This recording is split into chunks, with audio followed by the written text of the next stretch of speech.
My name is Dorothy Mae. I am 101 years old. And what I am about to tell you today is going to cost the American food industry billions of dollars. They do not want you to hear this. They want you scrolling, they want you swiping, and they want you buying. They want you believing that health, happiness, and a good life come packaged in a plastic wrapper with a barcode endorsed by someone who wouldn't know a hard day's work if it bit them in the shin. I have lived through the Great Depression, World War II, and every single dietary fad they could invent to separate you from your hard-earned money. I have watched men in expensive suits convince entire generations to abandon the very foods that built this country, replacing them with chemical garbage and telling you it is progress. Well, I am still standing here at 101, and their so-called experts are all dead and buried. Today, I am giving you the 5 meals that actually kept America alive when we had nothing. Number 1, before there was a cereal aisle that stretched for 1/4 of a mile, before there were granola bars packed with high fructose corn syrup, and before anything came brightly colored in a cardboard box, there was bread and milk. We called it the poor supper. When the money ran out on a Thursday and payday wasn't until Friday evening, this was the meal that appeared on the table. You took day-old white bread, the kind that was just starting to go a little stiff on the counter. You tore it into pieces with your bare hands and dropped it into a heavy ceramic bowl. Then you took milk, warmed it gently on the stove so it wouldn't scorch, and poured it straight over the top. Sometimes, if the times were truly forgiving, there was a tiny pinch of white sugar sprinkled over it. The bread swelled soft in the warm liquid, turning the whole bowl into something almost like a rich porridge. A loaf of bread cost about 16 cents back then. A quart of milk was maybe 21 cents. For a family of 6, this was a hot, filling dinner for under 50 cents. Nobody complained. The children did not know the difference, and the mothers never let the worry show on their faces. The bread soaked up the fat of the whole milk, expanding in your stomach and putting you to sleep with a heavy, satisfied warmth. It was the taste of getting through. It was the taste of living to see another morning. But if you think bread and milk was resourceful, wait until I tell you about dish number 2. Dish number 2 is going to make you look at every expensive, fancy, mass-produced salad you have ever bought and realize you have been entirely cheated out of real flavor. Number 2 is wilted lettuce with hot bacon dressing. Today, you people throw away lettuce the second it looks a little limp. You want everything crisp, shipped from 1,000 miles away and sprayed with heaven knows what. Back in the hollows and the farmhouses, we grew our own leaf lettuce. In the heat of the late summer, that lettuce would droop in the garden. We didn't throw it out. We brought it inside, washed the dirt off in the sink, and put it in a large metal bowl. Then we took a cast iron skillet. We heated up whatever bacon grease we had saved in the coffee can sitting on the back of the stove. When that grease was bubbling and spitting, we splashed in some sharp apple cider vinegar and a tiny pinch of sugar. The mixture would hiss and pop, smelling like sharp smoke and sweet acid. We took that boiling hot grease and poured it directly over the raw, limp lettuce. The heat wilted the leaves instantly, transforming them. The vinegar brightened the dirt flavor of the greens, and the hot pork fat created a glossy, incredibly rich coating that turned garden weeds into absolute elegance. Served alongside a chunk of dry cornbread, this was a full meal. You ate the greens, and then you used the cornbread to sop up the dark, acidic, fatty pot liquor at the bottom of the bowl. It was brilliant. It cost nothing but the sweat it took to grow the lettuce. That was summer survival, but winter required something much heavier. And if you think you know what comfort food is, hold on, because dish number 3 is going to show you exactly how the American working class built this entire nation on pennies. Number 3 is hamburger gravy over mashed potatoes. The farmers used to call it poor man's steak. We just called it supper. You took a pound of cheap ground beef, the fatty kind, because the fat was where the calories were, and you browned it in a heavy skillet with a diced white onion. You didn't drain the fat. You never drained the fat. You stirred a heavy spoonful of flour directly into the meat and the grease, letting it coat every single piece until it smelled like toasted nuts and roasted beef. Then you poured in whole milk, stirring slowly while the pan hissed until the whole liquid bubbled up into a thick, savory, heavy white gravy speckled with brown beef and translucent onions. You took that heavy skillet and you poured it over a mountain of cheap boiled mashed potatoes. Ground beef was maybe 43 cents a pound. A 5-pound sack of potatoes was 29 cents. You could feed a family of 6, maybe even 7, with enough left over to fuel a man for his shift at the factory the next morning. The thick gravy soaked down into the starch of the potatoes so that every single bite was heavy, salty, and deeply satisfying in a way that only pure fat and pure starch can be. It was the meal that put roofs on houses and laid the roads you drive on today. You could feed an army with that gravy, but what I am going to share for dish number 4 will truly test your delicate modern stomachs. Most of you wouldn't dare touch it today, but it gave my generation the sheer physical strength to win a world war. Number 4 is scrapple. This is the meal that proves my generation refused to waste a single gift God gave us. When the farmers in Pennsylvania and the Midwest slaughtered a hog in the freezing cold of November, they took the expensive cuts of meat to the smokehouse or the market.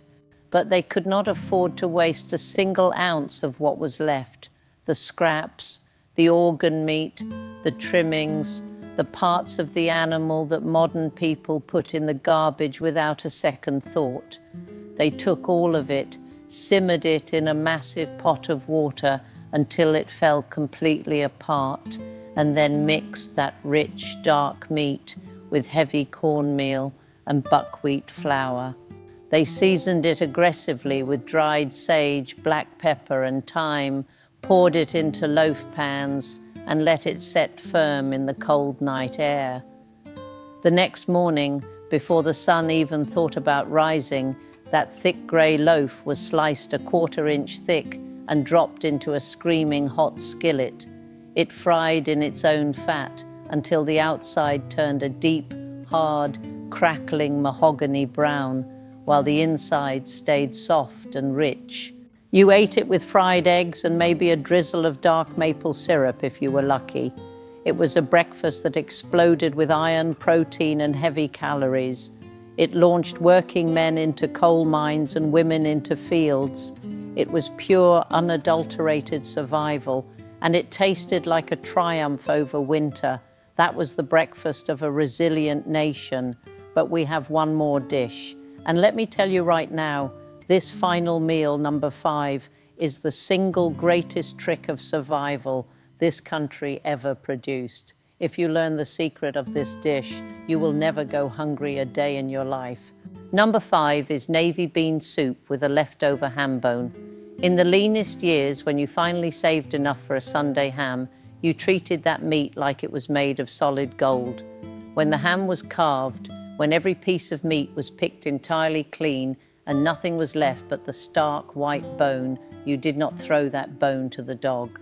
You took a pound of dried, hard navy beans that cost maybe a dime. You soaked them overnight in cold water.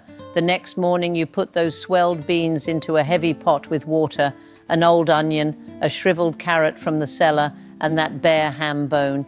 You let it simmer on the back of the stove for 4, maybe 5 solid hours. During those hours, something miraculous happens. The bone begins to break down. The collagen and the marrow inside the bone melt into the water. The dried beans dissolve around the edges, thickening the water without you needing to add a single ounce of flour or cream. The water turns into a thick, cloudy, silky broth, the color of weak tea, heavily perfumed with wood smoke and cured pork. Any tiny scrap of meat that was hiding in the crevices of the bone finally surrenders, falling off into the soup in soft, tender shreds. That soup coated your spoon, it coated your ribs, it warmed a freezing body from the sternum outward. You could physically feel it working inside you. For 30 cents, a mother could keep her family fed from Sunday evening all the way through to Tuesday. It was the masterpiece of the American kitchen. Now you listen to me very closely, because the tone of this conversation is about to change. I just gave you 5 physical meals that kept a nation from starving to death. I just told you how to stretch a penny until it screams. But I am going to tell you the God's honest truth right here and right now. You can forget every single one of those 5 dishes, wipe them from your memory, erase the scrapple, forget the beans, ignore the gravy, because I only told you half the story, and the physical food was just the method of delivery. It is completely okay if you forget those 5 recipes, because this last dish I am serving you is a spiritual one. It is an informative dish, and it is the one you are currently starving to death for. My generation survived the Great Depression, but your generation is living through a Great Depression of the soul. You have full bellies, but your spirits are completely, utterly bankrupt. You have lost the ability to value your own life. You are living a lifestyle that is entirely dictated by people who do not care if you live or die, as long as you open your wallet before you go. Look at what you value today. I see people, grown adults with brains in their heads, waiting in a line for 3 hours on a sidewalk to eat a piece of steak that has been deliberately burnt and covered in edible gold leaf. Gold, a heavy metal that tastes like absolutely nothing, provides 0 nutrition and passes right through your body. Why do you eat it? Because some restaurant went viral on social media, because a screen told you that eating gold makes you important. You sit there chewing on flavorless metal and you force yourself to praise it. You take a picture of it. You show it to strangers on the internet so they can look at your picture and feel jealous of your empty experience. You are valuing your actual precious fleeting human life by your proximity to a viral marketing stunt. It is pathetic and it is a sickness. You buy ridiculously expensive canned foods, energy drinks filled with battery acid, and packaged powders simply because they were advertised by a KOL, an influencer, a stranger with a ring light and a fake smile who was paid $100,000 to pretend they care about your health. You trust them more than you trust the dirt in your own backyard. You are being hunted. You are being chased every second of your awake life by advertisements that are scientifically engineered to make you feel ugly, poor, fat, and inadequate, just so they can sell you the cure to the disease they injected into your brain. You need to embrace the minimalist lifestyle of the mind. I am not talking about throwing away your couch or painting your walls white. I am talking about building a fortress around your attention. Stop letting them convince you that you need a $70 water bottle to stay hydrated when a glass from the sink works just fine. Stop letting them tell you that a $100 jar of cream will stop you from aging. I am 101 years old. I have more wrinkles than a crushed paper bag, and my mind is sharper than the executives sitting in those boardrooms trying to figure out how to steal your money. Do not become a victim of marketing gimmicks driven purely by profit and by an insatiable, disgusting greed. The food industry, the beauty industry, the tech industry, they look at you and they do not see a human being. They see a walking, breathing ATM machine. They want you confused. They want you chasing a standard of living that does not exist. They want you comparing your behind-the-scenes reality to the heavily edited, filtered, completely fabricated highlight reel of someone else's fake life. When you sit down to eat food that grew from the ground or walked on the earth. When you buy a shirt, buy it to keep the cold off your back, not to turn yourself into a walking billboard for a luxury brand that despises you. When you spend your time, spend it looking into the actual eyes of the people you love, not staring down into a glowing rectangle, waiting for a notification to tell you that you matter. You matter because you are breathing. You matter because you are here. The most rebellious thing you can do in this modern world is to be deeply, quietly content. The most dangerous person to a corporate economy is a person who looks at their simple, quiet life and says, I have enough. When you realize you have enough, the advertisements lose their power. The viral stakes look like foolishness. The influencers look like clowns. The entire circus packs up its tent and leaves your mind in peace. I gave you 5 meals of survival, but the ultimate survival skill is learning how to protect your peace. It is learning how to eat a bowl of cheap beans with people you deeply love, and knowing in your bones that you are richer than a billionaire eating gold by himself. Stop running their race. Stop playing their game. Unplug yourself from the machine that is trying to feed on your insecurities. Find your peace. Protect your mind. Stop consuming their garbage and start actually living your life. Time is what we want most, but what we use worst. William Penn. The trouble is, you think you have time. Buddha. Time takes it all, whether you want it to or not. Stephen King. Yesterday is gone. Tomorrow has not yet come. We have only today. Let us begin.